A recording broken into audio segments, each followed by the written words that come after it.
بسم اللہ الرحمن الرحیم۔ السلام علیکم ورحمۃ اللہ وبرکاتہ۔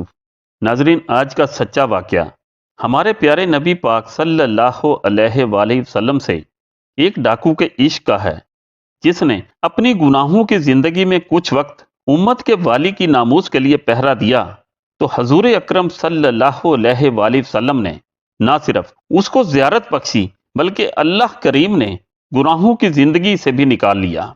اسلامی روشنی چینل کو ضرور سبسکرائب کر لیں۔ واقعہ یوں ہے، مولانا محمد امین صفدر اکاڑوی رحمت اللہ علیہ نے اپنی کتاب میں لکھا ہے، وہ فرماتے ہیں، مجھے بہاڑی کے ایک گاؤں سے بڑا محبت بھرا خط لکھا گیا اور اصرار کیا گیا کہ مولانا صاحب، ہمارے گاؤں میں آج تک سیرت النبی صلی اللہ علیہ وآلہ وسلم پر بیان نہیں ہوا۔ ہمارا بہت دل کرتا ہے کہ ہم بھی اپنے سونے نبی پاک صلی اللہ علیہ وآلہ وسلم کی شان مبارک سنیں۔ آپ ہمیں وقت عنایت فرما دیں، ہم تیاری کر لیں گے۔ میں نے محبت بھرے جذبات دیکھ کر خط کا جواب لکھ دیا کہ فلاں تاریخ کو میں حاضر ہو جاؤں گا۔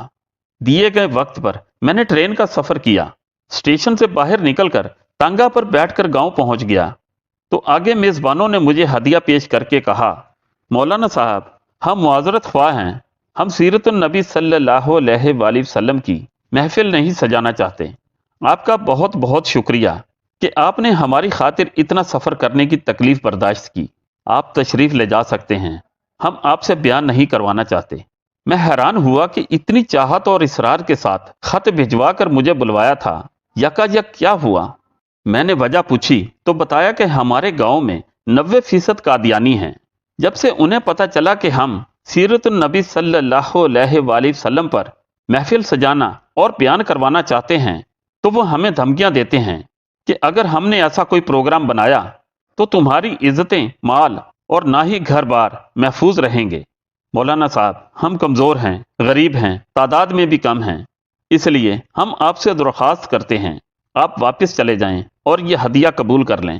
میں نے لفافہ واپس کر دیا اور کہا، بات تمہاری ہوتی یا میری ہوتی تو واپس چلا جاتا، بات مدینے والے آقا صلی اللہ علیہ وآلہ وسلم کی عزت کی آ گئی ہے، اب بیان ہوگا اور انشاءاللہ ضرور ہوگا۔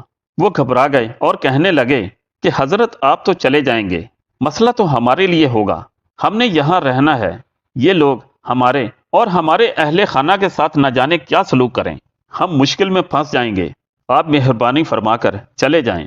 میں نے ان لوگوں سے پوچھا، اس گاؤں کے آس پاس کوئی ڈنڈے والا یعنی بااثر یا کوئی گنڈا رہتا ہے؟ انہوں نے بتایا کہ گاؤں سے کچھ دور نورا ڈاکو رہتا ہے، پورا علاقہ اس سے ڈرتا ہے۔ میں نے کہا، مجھے لے چلو اس نورے کے پاس۔ جب ہم نورے کے ڈیرے پر پہنچے تو ہمیں دیکھ کر نورا بولا، آج خیر ہے، مولوی کیویں آ گئے نے؟ مطلب یہ کہ آج خیریت ہے، مولوی کیسے آئے ہیں؟ میں نے کہا، یہ گاؤں والے حضور صلی اللہ علیہ وآلہ وسلم کی محفل کروانا چاہتے ہیں۔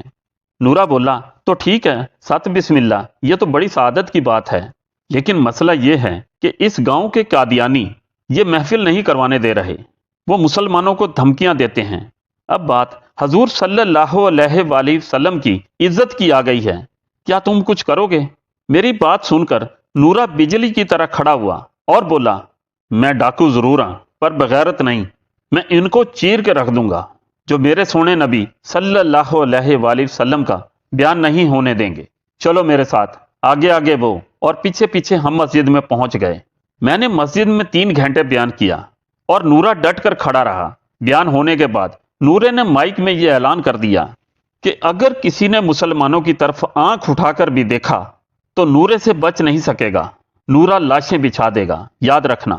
قادیانی نورے کے اعلان کے بعد ڈر گئے۔ میں واپس آ گیا اور معمولات زندگی میں مصروف ہو گیا۔ کچھ ماہ بعد میرے گھر پر ایک آدمی آیا، سر پر امامہ، چہرے پر داڑھی، زبان پر درود و پاک کا ورد۔ میں نے پوچھا، کون ہو؟ وہ رو کر بولا، مولانا، میں نورا ڈاکو ہوں۔ جب اس دن محفل کے بعد میں واپس گھر کو لوٹا تو جا کر سو گیا، آنکھ لگی ہی تھی کہ نصیب جاگ گئے۔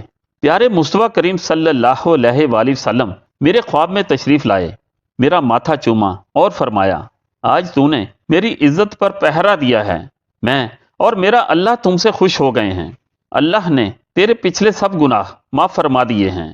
مولانا صاحب، اس کے بعد میری آنکھ کھلی تو سب کچھ بدل چکا تھا۔ اب تو ہر وقت آنکھوں سے آنسو ہی خشک نہیں ہوتے۔ مولانا صاحب، میں آپ کا شکریہ ادا کرنے آیا ہوں۔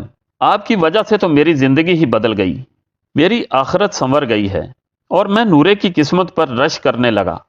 ناظرین، جو ہونا عشق مصطفیٰ تو زندگی فضول ہے، یا اس طرح کہیں کہ یہ بڑے کرم کے ہیں فیصلے، یہ بڑے نصیب کی بات ہے۔ اللہ کریم ہم سب کو نبی پاک صلی اللہ علیہ وآلہ وسلم کی سنتوں پر عمل کرنے اور ناموس رسالت کے لیے ڈٹ کر کھڑے رہنے کی توفیق عطا فرمائے، اور سوہنے نبی پاک صلی اللہ علیہ وآلہ وسلم کا دیدار نصیب فرمائے، آمین۔ چینل کو ضرور سبسکرائب کر لیں۔ جزاک اللہ خیرہ۔